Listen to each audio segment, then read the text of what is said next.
Alrighty, guys, we are back at it today. It is now Friday, so we started on Monday, and due to all the snow and the negative temperatures, we haven't been able to work here. So we're knocking everything out today, which is Friday. Since last time you guys saw, we did a couple things. We did, as you can see here, get both doors in. We got the door in here, and then we got the door in on the other side. And then we also got the rest of the house Tyvek, and we got almost all of the soffit and fascia on. We just have this side to do, but we're going to do this side last. So now the boys have finished all the soffit and fascia, they're now going to be putting on siding. So the siding that we're using is the same. We're just mimicking whatever's on this house.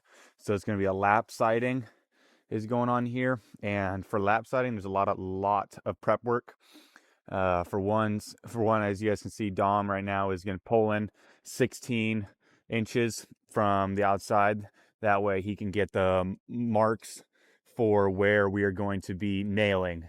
So he's going to get these and he's going to level them up with a level and using a marker all the way up. That way we have, when we're nailing in our lap siding, we have something that we're nailing into, and we're not just nailing into the OSB and it's just going to fall out over time. So we also have, as you guys can see, level lines going all the way down, and these are wrapping all the way around as well.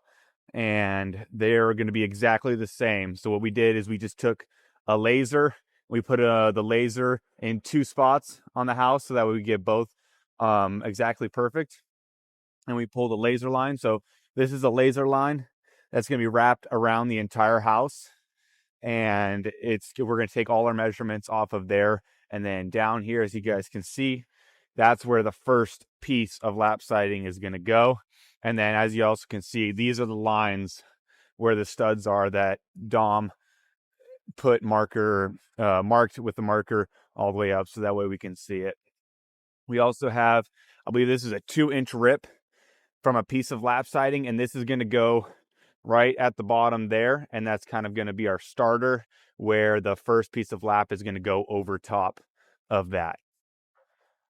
We also got the corner board on both sides of the house. On the corners, we also, as you guys can see, we put them up there. That way it's pretty much all the corners and the outer edge, like it's like kind of like a frame, and then all the lap's going to go inside it. But yeah, we're kind of hauling today, trying to get out of here because, I mean, right now, gusts of wind, I think, are about 47 miles per hour. And then it's also real feel, I think, is around, right now, I think it's like 5 or 6 degrees. I'm not sure. But the actual temperature, I believe, is like 25 degrees. But with all the wind, it's making it freezing. And the way we find all of our marks, so I want to show you guys right here. As you guys can see, we got marks. That's where all the lap's going to go, and that makes it to where we can just pull a string line. And the way we find that is we have this little stick right here, and we measure on the stick however many inches apart. It's probably like 7.25, I think, inches apart. And then you're just going to nail it and then mark all those marks, as you guys can see. And then you'll be able to pull a string line from those. That way you don't have to use a tape measure all the way up and down. You just nail that yardstick in and you go from there. Extremely helpful. But yeah, guys, we're going to get this lap siding on and hopefully finish up before lunchtime. Lunchtime, as you guys know from the previous video, or 2 videos ago, is at 2 o'clock. We take lunch, so hopefully we can get out of here by then. Probably not, but hopefully. All right, so we did finish this side right here, and we also finished the back side. And kind of the way you put up the lap siding is, or like figure out the measurements for how you're supposed to start, is, so you see here we have 16-foot long. These are already, they just come as 16-foot bundles of 5. And so what we do in order to find the measurements is, as you guys see, we have the marks of the studs in marker going up and down. And the way we find it out is the first bottom one is going to be a full all the way to 16 foot, but cut back wherever the nearest stud is. So it's going all the way along the bottom, and it's cut back here right where the stud's at. And then the next one's cut back to the nearest stud as well, and so on and so forth. And then from there, it's finished. And then you put your enders on, as you guys can see here. They're just smaller enders just to finish it off, whatever that measurement is. And then if it's long enough, we'll just put a 16 foot on if it matches up to the place where the stud is at. So moving along pretty quickly. Might stay a little bit late today just due to the fact that we had to clean everything up and get everything wrapped up today. But yeah, just finishing siding. And then we'll have to do bird boxes, which I'll show you guys kind of what bird boxes are. That's where these things will be in the corner. I believe they're bird boxes. Don't quote me on that.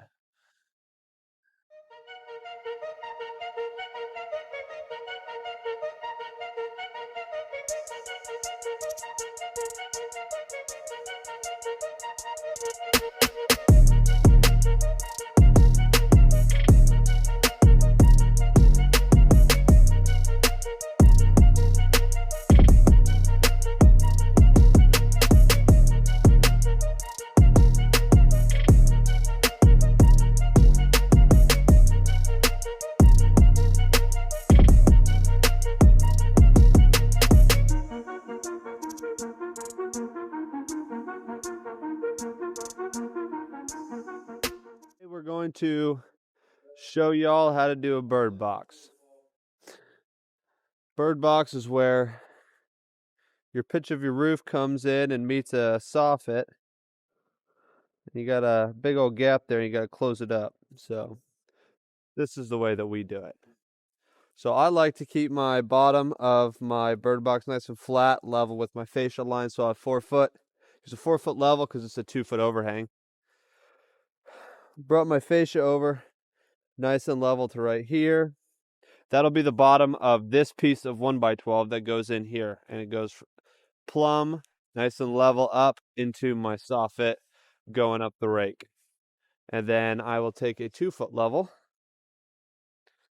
and I will bring the back side of my 1x material that's going right here, and then I'll bring the short point up to the soffit material right here.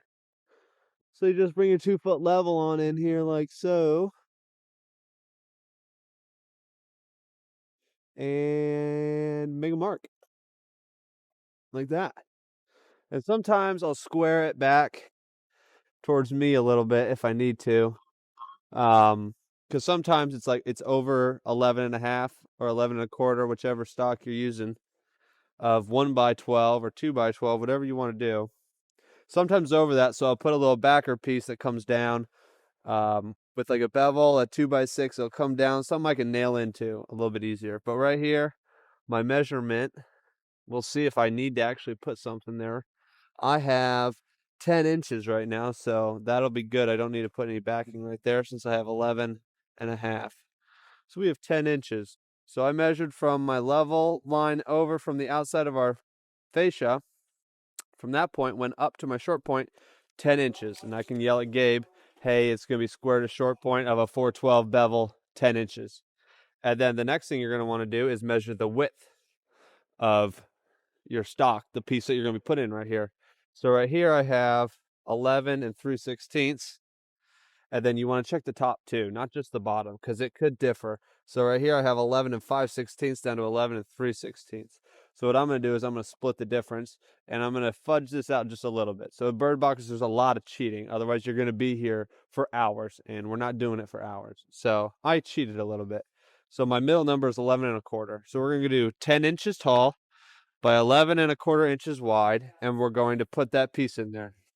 One thing that I will do, we usually have, is a piece of 2x2 for our backing for our soffit, but the way the trusses were built, we didn't have to get to do that today. So I'm going to cut a 2x4 to put right here with a 1/4 inch stapler. I'm going to staple along the bottom to hold it in place. And I'm also going to run one right here to stiffen it up as well. And then I'll show you guys how to put this really long angle piece into. So now that I had Gabe cut me my my stock for right here, which is 1x12, I'm gonna put it up here, making sure. Remember, we put a level mark right here, so I put this corner on the level mark. You're gonna take your little handy dandy torpedo. You're gonna make sure that this is pretty dang near plumb right there. Okay, hold it right there, and then you're gonna check plumb this way as well, like level up and down. So as you can see, that looks pretty ducky to me right there. And then we're gonna take I like to use a Senko pin nailer just because it's cleaner. A sighting gun doesn't necessarily hit as well. And this just, from all the years that I've been doing it, this just seems to work the best. I like it. It's my favorite way to do it. So you can do it however you want. That's how I do it, though. Gabe, I can take one of the angles.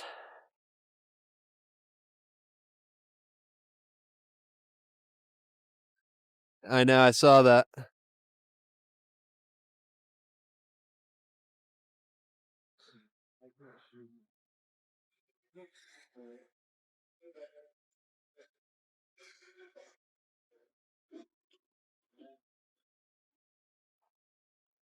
Then I got a little TID widget of fascia hanging down here.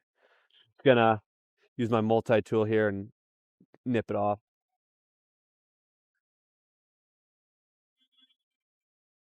Sometimes you'll have a longer one with different size fascias. Sometimes it'll hang down a bit. And when that happens, don't just put your square on like that, because this plumb cut might not always be square. What I do is I use a torpedo, make sure it's nice and level. That way when you're looking at it, it looks level. You know what I'm saying? And that way this line comes all the way through. So Gabe cut me my my angle piece here. Hey Gabe, I need it down to an actual point. I need it down to a point. Also, one thing that you want to do is you maybe mark your backing. I like to mark it right here, and then I'll mark a little mark right there, just so you know where some nailing is. And look at how clean this is. Look at how clean that looks. From the ground, you can't even see it, and it's strong. It ain't coming off. That's some of the benefits to a pin nailer, and it has enough strength to where you're not going to have to punch it in or anything. And so now we're going to take our angle piece here, match the long point up with right here on our fascia coming down the rake, match this point up and match the other point up. Sometimes, as you can see here, we have to adjust this a little bit. See, I have a gap at the top. It looks to be about 1/4, 5/16 inch. So I'm going to go down here where I need it to come up a little bit. So I need 5/16 right there. I'm going to make a mark at 5/16. I'm going to hand it back to Gabe. And he's going to go from this mark to nothing, and that should get us back on where we want to be. Gabriel.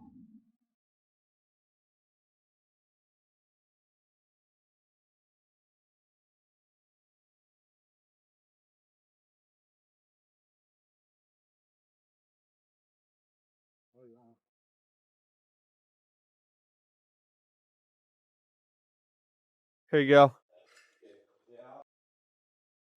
So after Gabe alters that, let's see how it looks now. That's freaking gorgeous right there. So what I do is I take my pencil, run it along the backside here. That way it hangs over a little bit. Hand it back to Gabe. He'll cut it off for us.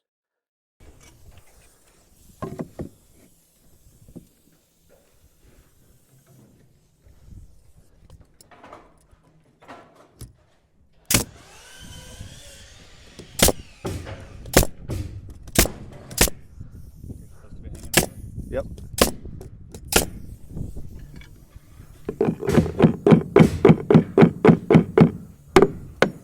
There you go. And that's how you do a bird box right there. That's how I do a bird box. And we'll just do that on all 4 of them around this house.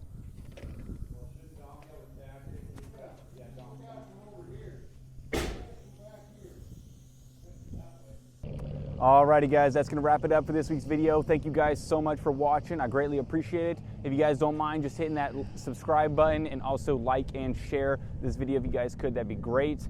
But other than that, thank you guys so much for watching. We did get the whole two-car garage done, so it took us a whole week, but we were only here technically 2 days because of the cold and making it to where we couldn't really use our guns or really much of anything. So it took us about 2 days, about 15, 16 hours total here, so not bad at all. Next week's video is going to be on a similar, smaller build like this, so stay tuned. Definitely hit that subscribe button, like and share this video as well if you guys could. But other than that, I will see you guys on the next video. Thank you so much.